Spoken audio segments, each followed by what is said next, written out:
Hey Dragonflies, hey Goddard family. So I came up with a small little art project that has to do with sensory play, and you can also do different color recognition and mixing colors to show difference and how they work, and it's something you do at bath time.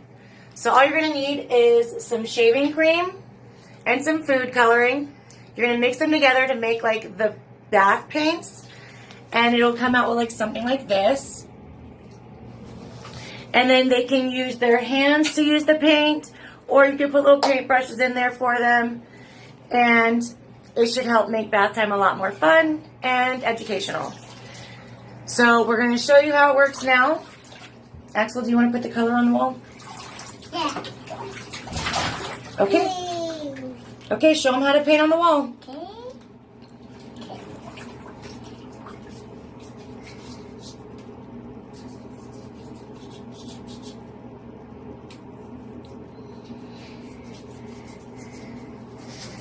And that's all there is to it. I hope you guys enjoy that, and I hope the kiddos have fun playing with it. Have a great day, guys.